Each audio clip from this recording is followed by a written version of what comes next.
What's up, everybody? This is Mike, the Great Lakes Waterman, coming from the beautiful shores of Lake Huron, Sarnia, Ontario. So today I got two beautiful downwind boards. I'm gonna do a comparison and I'm gonna sell one. So I was getting into the downwind foiling and I had to get one of these new style downwind boards and I could not wait. So I went ahead and contacted some companies. KT was the most responsive and got back to me first, so I got a custom from them. I ended up going with the 6'9", 100 liters, and it's 19 inches wide. Also, another thing to mention is I have no affiliation with either of these companies. Why would I get a second board? What, you seem pretty happy with the KT, which I am. Super high performance board on foil. It's incredible how agile. But I was finding I'd consider myself a pretty good paddler. Like, I got the flat water paddle ups down, and you know, about 1100 square centimeters, I can paddle that up. I haven't tried anything smaller, but this KT I found on my long runs and downwinding and monitoring my watch and heart rate, like getting up to my feet on the KT, sometimes I would fall down and I was expending a lot of energy and my heart rate was like was always at its highest, just getting up onto my feet and onto the foil. So I just wanted to try something that was maybe a little bit more user-friendly and that I can conserve my energy on just standing on the board and getting it up on foil, because I was just getting worked, falling down, especially when you're fatigued and you're trying to get up on foil. Like, you don't want to be balancing on this thing, using your paddle a whole bunch. And I'm 170 pounds, and I just, in fresh water also, I just felt like this KT board was like at the very lower, like the minimum volume I'd want. So I wanted to try one, just something different. I couldn't wait for the production models to come out, so I got this KT right off the get-go.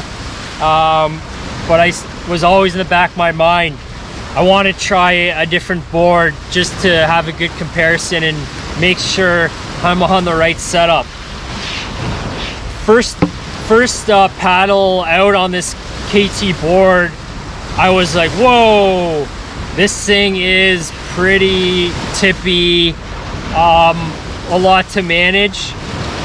The first time I got on this Armstrong board, I'm like, oh, this is pretty solid, easy to manage. Although I did put a lot of reps in on this KT board.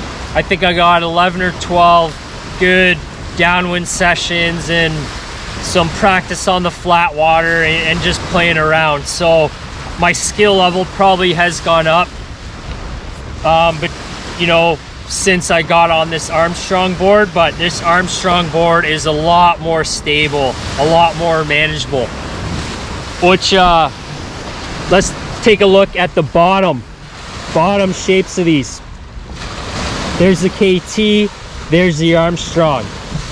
KT board, quite rounded, very rounded on this front section. And then you got the patented tail there. It's got a super long box for the foil mount, a little bit longer than the Armstrong. And here's the Armstrong. It has a lot more flat throughout the whole entire bottom shape. This front part kind of goes into a concave and then a V. So I was getting into the downwind foiling and I had to get one of these new style downwind boards and I could not wait. So I went ahead and contacted some companies. KT was the most responsive and got back to me first, so I got a custom from them. I ended up going with the 6'9", 100 liters, and it's 19 inches wide. Why did I pick that size is because I had a windsurf board that was 100 liters and I could uphaul the sail. I had like a alloy boom and carbon mass, not super high percentage carbon. I figure the rig was about like 10 pounds, especially when it was wet. And I knew I could uphaul that sail on the windsurf board. So I thought 100 liters is gonna be pretty good size for me to start with. And especially minus the weight of the sail. So I went with the 100 liters and I worked back and forth with KT, their crew there. They're awesome, going back and forth. They're giving me some guidance.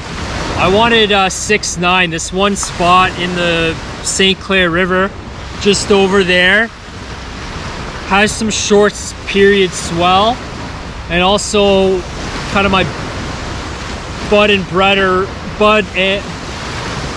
butter run is straight out front here, and the swells don't have a lot of room to build up, and the pier is pretty close together, so I was a little bit concerned of like stuffing the bow. I don't think that's like a huge issue, but I went with the 6'9", 100 liters, and KT was great to work with, and this KT board's pretty awesome. This is the KT board, pretty flat deck, slightly recessed. I think it might be even a little bit higher in the middle. It's hard to tell with the foam pad. Now let's look at this Armstrong board. Definitely a much more recessed deck where you're standing.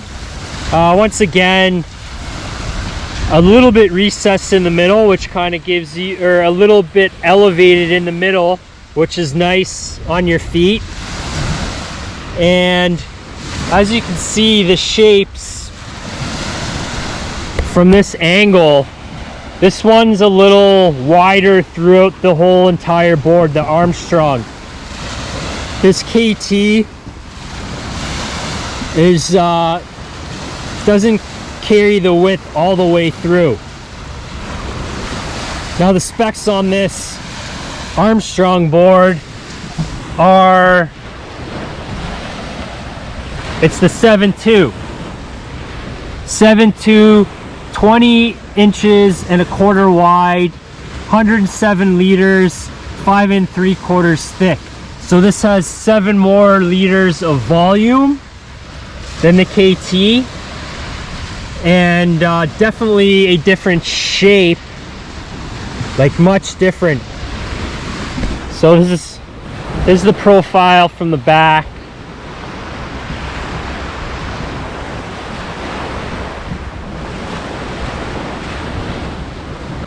First off, I'm gonna lift this.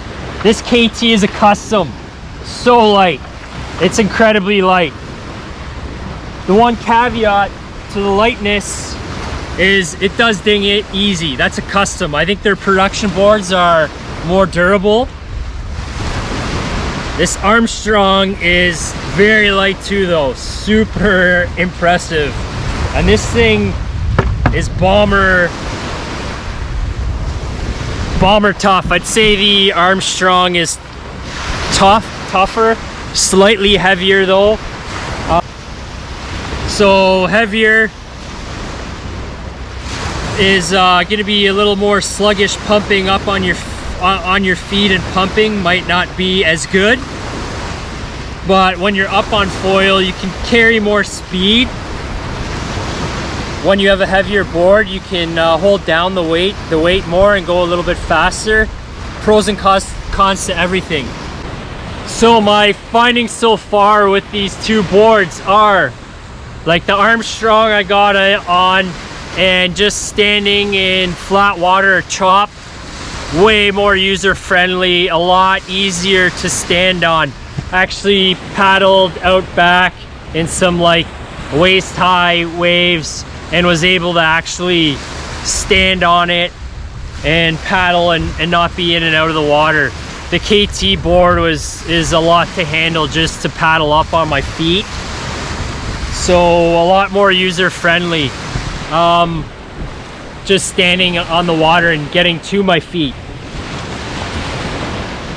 Now the moving, like just cruising around and stability, that's the one thing. Like flat water pop-ups, let's talk about that. I can flat water pop up on both of them. The Armstrong is easier to flat water pop up than the KT. For flat water pop-ups, it's so crucial that you keep the board perfectly flat or level, straight up and down, or pretty close to it. So I was using extra energy and extra effort just to manage the board staying stable. And with the Armstrong, I can keep it stable and flat a lot easier. So I can use the power of the paddle and the power of my arms and my body and lay into that paddle a little bit more and work harder with it, rather concentrating so much on my stability. So it's more user friendly and I can keep it more stable, so you know I can paddle harder with that, which helps the flat water pop up a little bit. Also 5 inches or 7.2, yeah, about 5 inches extra of water line is going to help on that a little bit. But this Armstrong's wider throughout the whole entire board, and this KT is a little bit more narrow. So anyways, long story short, the Armstrong is easier to flat water paddle up and just stand on, way more user friendly. So downwinding, I did one downwinder on this Armstrong board. That was the wing upwind, and my backpack, dry pack blew out. It was just a gong show of a session, and don't have quite a fair comparable on the two. I have been winging on both boards. The winging, the performance on the KT is better winging for sure. Just not by like a whole long shot, but the pumping is easier. It's lighter on your feet, more high performance. This is 5 extra inches longer, slightly heavier, so that makes it not quite as high performance as the KT. But strictly for downwinding, I'm leaning towards the Armstrong board, just the ease of use and the user friendly of getting into my feet compared to the KT. And as I downwind more and do these longer runs, it's you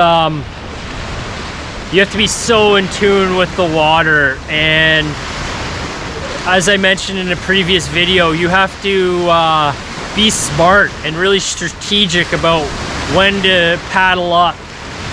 You know, you got to be always thinking about your energy and gas in the tank. If you have a 20-kilometer run, you don't want to be gassing out, just standing on the board and waiting for that wave. Where the Armstrong is a little bit more friendly, like winging. If this was a light wind winging board, I'd pick the KT. Some people are just using these downwind boards for winging. I kind of want to use it for both light wind winging and mostly for the downwinding. But vent plug with the Gore-Tex, set it and forget it. Makes it easy. KT's got this, which is fine. Both do the same thing. You just got to remember, screw that back in. Also, board bags. Armstrong board bag is pretty sweet. Really well made. Pretty thick padding. Comes with the board. This is the Amazon special board bag. And I took this to a boat upholstery canvas guy. He put it in the middle, or this slot down the middle for the KT board. But I had to spend some money on that. So that's one thing to note. Just talking about downwinding more. I mean, it's you have to be really in tune with the water, like more so than any other sport. And you want to conserve your energy on those longer sessions and be really smart about it. There's always like the line of, it's a chess game on the water, and it is like you're always adapting, always changing. And I personally, I think I'm gonna be keeping the Armstrong board. If I was 20 pounds lighter, I'd probably keep the KT. Probably in a couple of weeks, I'm gonna have one of these for sale for a pretty good deal. And I'm gonna do a follow-up video once I get the Armstrong on a proper downwind run and really get a good feel for it before I get rid of either one of them. But the Armstrong, I think that extra 7 liters in little width and user friendliness is gonna be the winner for me.